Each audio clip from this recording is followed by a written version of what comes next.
우리가 도로를 운전해 가다가 보면 사거리를 만나게 될 때 갈등이 있어요.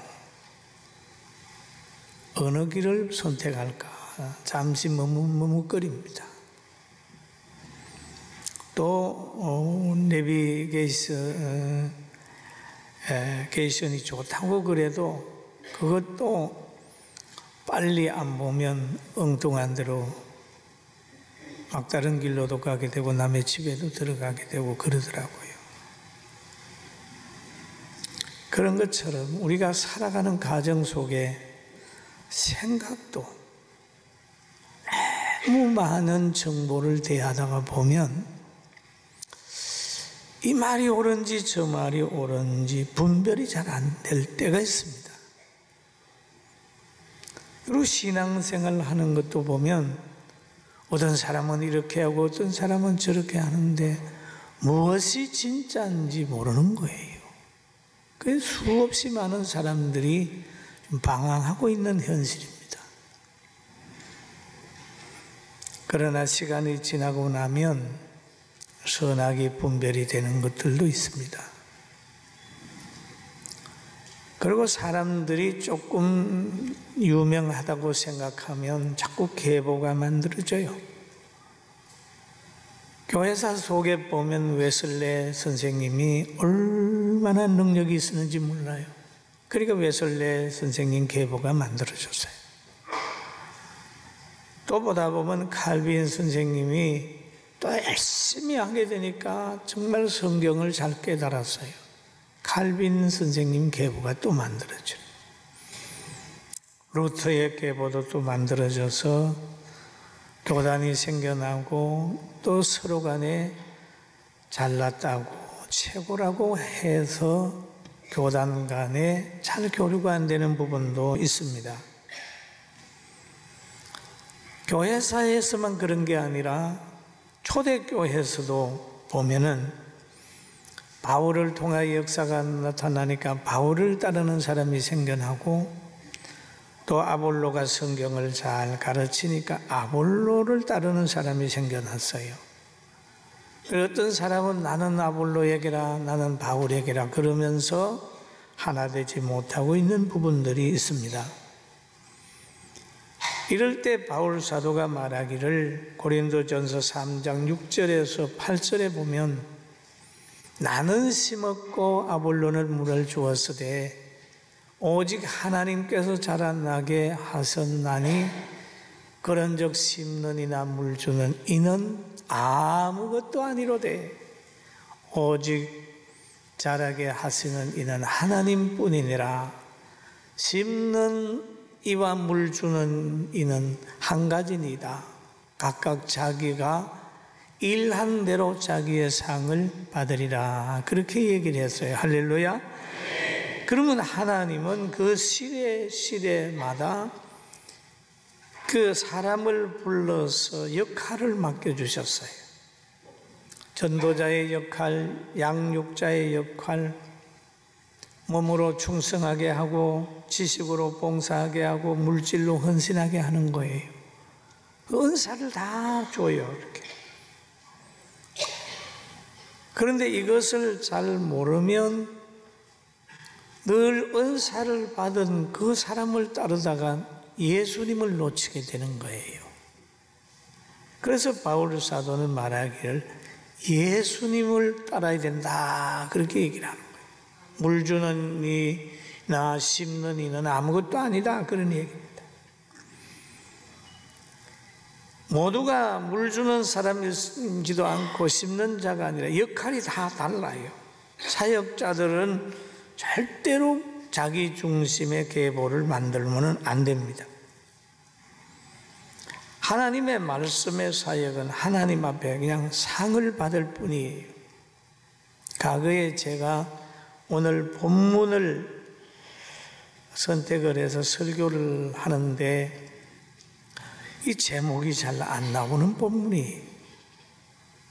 그래서 그냥 쉽게 나를 본받아라 그렇게 제목을 한번 잡았다가 이단될 뻔했다니까요. 막 전화가 오는 거예요. 네가 뭔데 네 닮아라 그러냐. 아이고, 여러분, 이 설교하다가 한마디만 잘못하면요, 막 전화 옵니다. 제가 어쩌다가 박사 가운을 입고 설교했더니 전화를 해가지고 박사 자랑하냐? 뭐 이렇게 막 얘기해서 그냥 박사 가운을 벗었어요. 이 사람들에게 설교를 하면 그런데, 그러니까 인간을 따라서는 안 되잖아요. 그 예수님 떠나서 인간 따라가면 그 이단 되는 거예요. 이단 따르는 거예요. 인간이 아무리 똑똑해도 여러분 씨를 만들 수 있습니까? 아무리 유능하다 한들 땅을 만들 수 있습니까? 아무리 유능하다 한들 저 하늘의 태양을 만들어 가지고 식물에게 빛 비춰 줄 수 있겠습니까? 그 모든 것을 만들 수 있는 분은, 태양을 만드시고 자라게 하시는 분은 하나님이라는 거죠. 하나님이다. 믿습니까? 하나님이라는 하나님. 이것을 깨닫는 바울 사도는 그런 말을 하지요. 여러분, 내가 그리스도를 본받는 것 같이 여러분 나를 본받으세요. 그런 얘기를 합니다. 자기가 따르는 분이 누구냐면 예수님이라는 거죠. 그분은 길이고, 그분은 진리고, 그분은 생명이었습니다. 예수님 안에 있으면 환난을 이기고, 예수님 안에 삶은 헛된 삶이 아니에요. 예수님 안에 있으면 행복을 품은 삶이고 보람이 있는 삶이라는 것을 바울 사도가 깨달았어요. 그래가지고 친히 자신이 예수님을 닮으려고 엄청 노력을 했어요. 그래서 오늘 고린도전서 11장 1절에 말하자면 내가 그리스도를 본받는 자 된 것 같이 너희는 나를 본받는 자 되라라고 얘기를 합니다. 그는 바울 사도가 예수님을 본받는 자로 살려고 하니까 참 장애물이 많았어요. 뭔 장애물이 많았냐? 그는 바리새인이었고, 그는 많은 공부를 했고, 그는 율법을 가지고 있는 사람이었습니다. 자기의 가치관과 자기의 기준을 가지고 예수님을 따르려고 하니까 너무 힘든 거예요. 그래서 그는 빌립보 3장의 빌립보 성도들에게 이런 말을 하고 있습니다. 내가 그를 위하여 모든 것을 버리고 배설물로 여김은 그리스도를 얻고 그 안에서 발견되려 함이니, 그런 말을 합니다. 자신이 가지고 있는 생각, 가지고 있는 빼본 모든 것들을 가지고 예수님을 따르려니까 너무 힘든 거예요. 그러니까 그것을 배설물로 여겼다. 여러분도 마찬가지일 겁니다. 교회에 나와서 신앙생활을 하려고 하니까 옛날에 친했던 친구하고 술 마실 시간도 없잖아요. 주일날 등산 가는 것도 그렇고 버려야 될 것이, 떠나야 될 것이 너무 많아요. 그런데 바울은 담대하겠다. 배설물로 여기면서 떠났죠. 여러분, 배설물을 한번 누구 아까워서 돌아보고 퍼오는 사람 있어요, 없어요? 사정없이 떠나는 것이, 그 배설물을 놨던 그 자리는 사정없이 떠나는 거예요. 바울이 그런 자세로 예수님을 따랐습니다. 그러게 되니까 그는 너무 행복했어요. 그러니까 자기를 따르고 자기를 사랑하는 사람들이 그렇게 되기를 바라서, 내가 이렇게 세상에 가졌던 거 가졌 배설물로 여기고 예수님 따라가고 예수님 닮은 것처럼 당신들도 그렇게 한번 해보세요. 그렇게 부탁을 하고 있습니다. 사랑하는 성도 여러분, 우리는 예수님 따라가서 심령 천국 이루고 남을 나보다 낫게 여기고 행복하게 살아가기를 주의 이름으로 축원합니다. 예수님 따라가면요, 수고하고 무거운 짐진 자들아 다 내게로 오라, 내가 너를 쉬게 하리니 라고 얘기를 합니다. 짐을 다 내려놓으세요. 다 내려놓으세요. 그리고 바울 사도를 보면 나를 본받는 자 되라라고 하는 말 하잖아요. 참 하기 힘든 말이에요, 이게. 그러면서 내가 그리스도를 본받은 것 같이라고 하는 말을 하잖아요. 그 말은 앞서가는 지도자의 모습입니다. 행하고 행하라고 그러는 거예요. 앞서가면서 따라오라고 하는 거예요. 위대한 지도자입니다. 바울은 예수님 만나기 전에는 바리새인이었고 예수님 만난 후에는 예수님의 사도가 제자가 되었습니다. 그럼 예수님 당시의 바리새인들의 삶을 돌아보면 굉장히 위선 외식자들이었습니다. 누가복음 11장 46절에 보면 이런 말이 있어요. 하이슬진저 또 너희 율법 교사여, 지기 어려운 짐을 사람에게 지우고 너희는 한 손가락도 이 짐에 대지 않는도다. 말로만 하는 거예요. 말로만. 상대에서 짐만 지우는 거예요. 그러니까 그런 거잖아요. 자기는 헌신이나 희생하지 않고 자꾸 다른 사람만 희생시키는, 그건 지도자 아니에요. 진정한 지도자는 섬김의 리더십을 가질 수 있고, 그리고 남을 나보다 낫게 여기고 짐을 지면서 같이 지게 하는 지도자가 좋은 지도자입니다. 아멘. 참 힘든 얘기예요. 참 힘든 얘기. 그래서 오늘 바울 사도가 고린도 교회에다가 내가 그리스도를 본받는 자 된 것 같이 너희도 나를 본받는 자 되라 라고 얘기를 하죠. 그 다음에 2절을 우리가 같이 한번 봅니다. 다른 사람들에게 내가 사도가 아닐지라도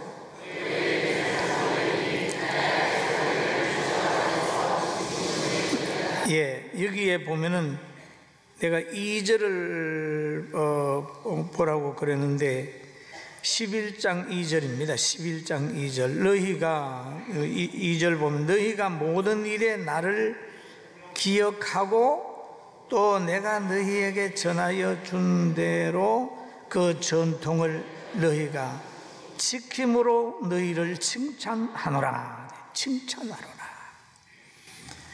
이 고린도 교회를 바울 사도가 칭찬을 했어요. 그런데 고린도 교회를 연구를 해보면요, 문제가 엄청 많은 교회예요. 제일 큰 문제는 뭐냐, 바울 사도를 사도로 인정을 안 하려고 그러는 거예요. 그러면서 막 사도의 권위를 부인하는 겁니다. 그래서 바울이 대답하기를 고린도전서 9장 2절 3절에 보면 다른 사람들에게 내가 사도가 아닐지라도 너희에게는 사도니니 나의 사도됨을 주 안에서 인친 것이 너희라.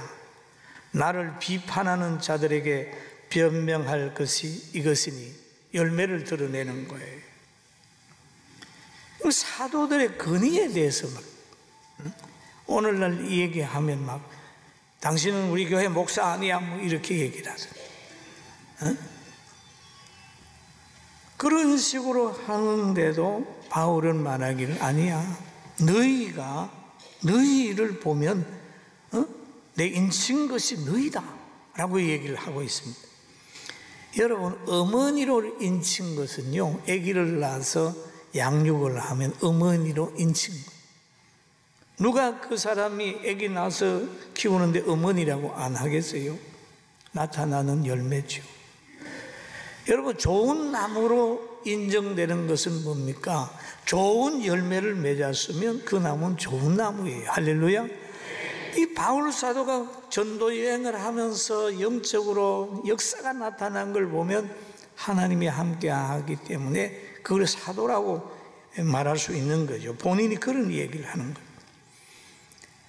그뿐만 아니라 바울이 열심히 전도하고 하니까 육신적으로 돈을 위해서 한다고 그렇게 얘기를 하면서 바울을 갖다가 돈 좋아하는 사람으로 몰아버리는 거예요. 그러니까 바울 사도는 고린도전서 9장 11절에 이런 말을 하죠. 우리가 너희에게 신령한 것을 뿌렸은즉 너희의 육적인 것을 거두는 것이 가다하겠느냐? 할 수 있다. 신령한 것을 뿌렸으면 육신의 것을 대접받을 수 있고 보장받을 수 있다. 이라는 소에게 망을 씌우지 말라고 모세를 통하여 하나님 이스라엘 백성에게 주신 말씀이거든요. 그럼에도 바울 사도는 그 혜택을 받지 않고 브루스길라와 아굴라 부부를 만나가지고 장막 짓는 업을 해서 자비로 복음을 전했어요. 왜냐하면 복음의 장애가 있을까봐 그렇게 했단 말이에요. 누릴 수 있는 것 절제하면서 복음을 전했어요. 그러니 얼마나 고린도 교회 문제가 많습니까? 그뿐만 아닙니다. 고린도 교회는 성적으로도 매우 문란한 교회로 보여지는 거예요. 고린도전서 5장 1절 보면 너희 중에 심지어 음행이 있다 함을 들으니 그런 음행은 이방인 중에서도 없는 것이라 누가 그 아비의 아내를 취하였다 하는도다. 이방인보다 훨씬 더 음란한 사람이 교회 안에 있단 말이에요. 그런데 그 사람만 문제가 아니라 그 사람을 보면서도 가볍게 여기는 거예요. 그래서 고린도전서 5장 2절에 보면 그리하고도 너희가 오히려 교만하여져서 어찌하여 통한이 여기지 아니하고 그 행한 일자를 너희 중에서 쫓아내지 아니하였느냐. 어떻게 그런 사람을 너희 중에 쫓아내지 않느냐. 당연히 쫓아내야 되지. 쫓아내지 않느냐.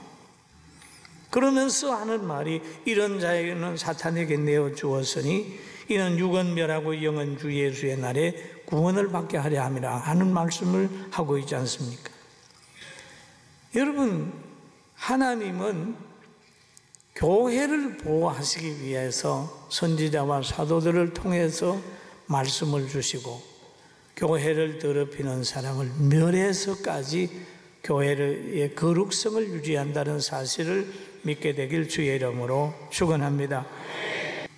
그리고 여기에 또 보면은 고린도 교회 칭찬할 부분이 있지만은 우리 한국 교회도 칭찬할 부분이 있고 여러분도 칭찬할 부분들이 있어요.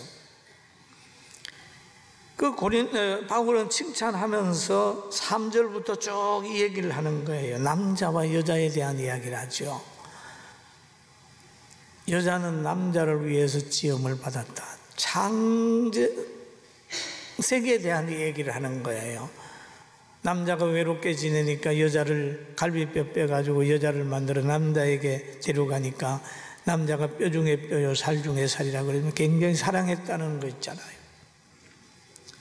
그러면서 남자의 머리는 그리스도요 그리스도의 머리는 하나님이요 여자의 머리는 남자요 라고 얘기를 합니다. 그러면 잘못하다가 보면 어떤 계급같이 여겨질 때가 있어요. 그러나 여기에 가만히 한번 살펴보세요. 큰 자는 섬기는 자가 큰 자입니다. 하나님이 예수 그리스도를 이 땅에 보내셨잖아요. 예수 그리스도는 자기 사람을 구원하기 위하여 십자가에서 자기 생명을 드렸잖아요. 그러면서 하신 말씀이 있어요. 너희가 교회가 그리스도가 교회를 위하여 목숨을 주신 같이 남편들아 아내들을 그렇게 사랑하라. 그러니까 지배하라고 하는 말이 아니고 사랑하라. 큰 자는 섬기는 자가 큰 자다라고 하는 얘기를 쭉 본문에서 하고 있습니다. 여러분 가정에서도 이렇게 사랑의 관계가 잘 이루어지기를 주의 이름으로 축원합니다. 그리고 마지막으로 16절에 이런 말을 하고 있습니다. 여러분 같이 한번 볼까요? 11장 16절 같이 한번 봅니다. 시작. 논쟁하려는 생각을 가진 자가 있을지라도 우리에게나 하나님의 모든 교회에는 이런 관례가 없느니라. 고린도 교회는 논쟁하고자 하는 생각을 가진 자가 있을지라도, 교회 그렇잖아요. 내 뜻대로 안 되니까 자꾸 건의하고 싶고 논쟁하고 싶고 자꾸 그러잖아요. 그런 생각을 가진 자가 있을지라도 우리에게나 하나님의 모든 교회에는 이런 관례가 없다라는 얘기죠. 왜냐하면 하나님의 말씀은 절대적, 예수님 안에서는 예만 있는 거예요. 예하고 나서 5년 10년 뒤에는 알 거고, 예하고 나서 여러분 세상 떠나보면 천국 있고 그 누림이 대단한 것이기 때문에 교회에서는 논쟁하는 장소가 아니라 예하는, 말씀에 순종하는 장소라는 거 기억하게 되길 주의 이름으로 축원합니다. 저는 이 말씀을 바울 사도가 쓰게 되는 것은 제가 배경을 한번 생각을 해봤어요. 생각을 해봤는데 바울 사도가 전도 여행을 하면서 이곳저곳 다니다가 아데넬에 가가지고 거기에서 논쟁을 해봤어요. 논리적으로 예수 그리스도를 전하고 자기가 가지고 있는 철학과 지식을 바탕 삼아서 논쟁을 해봤습니다. 아무 열매가 없었어요. 그러나 그때 실패하고 고린도에 와가지고는 예수만 전했어요. 예수 성령님에 대한 거 전했더니 막 사람이 변화되고 지역이 너무너무 좋아지는 거예요. 교회가 막 단단히 서가는 거예요. 문제 속에서도 흔들리지 않았어요. 그래서 논쟁을 금한 것 같아요. 여러분 교회에서 절대 논쟁하지 말고 자기 생각 얘기하지 말고 하나님 말씀 묵상하고 성령의 감동받아서 항상 승리하게 되길 주의 이름으로 축원합니다. 할렐루야. 우리 청년들도 꿈을 가지세요. 세계를 품에 안고, 세계를 품에 안고 나는 승리할 수 있어. 다른 사람 다 좌절하고 꿈을 버린다 할지라도 나는 하나님의 능력으로 일어날 거야 라고 하는 꿈을 가지고 승리하는 우리 성도들 모두가 되기를 주님의 이름으로 축원합니다. 여러분, 전능하신 하나님이 여러분과 저의 아버지입니다. 할렐루야. 참 대단한 거죠. 우리 집에 보면은 자녀들은요, 내 방에 들어오는데 노크도 안 해요. 그냥 들어와서 다 뒤지고 핸드폰까지 뒤지고 냉장고도 그냥 막 열어. 왜? 자녀는 그런 겁니다. 또 그렇다고 아버지 핸드폰 뒤지지 마세요. 그게 자녀예요. 여러분, 전능하신 하나님을 아버지라고 부르면서, 하나님을 아버지라고 부르면서 왜 그렇게 약하게 사는지 모르겠어요. 전능하신 하나님이 부자인데 왜 그렇게 우리가 너무 환경에 대해서 너무 인색한지 모르겠어요. 우리에게 예비한 그 하나님의 나라가 있는데 뭘 그렇게 초조합니까? 사실 암이 걸리고 병이 걸리면 초조해요. 저거 인정해요. 저도 아파봤어요. 왜 나에게 이런 어려움이 옵니까 하고 하나님 원망하고 눈물 흘려봤습니다.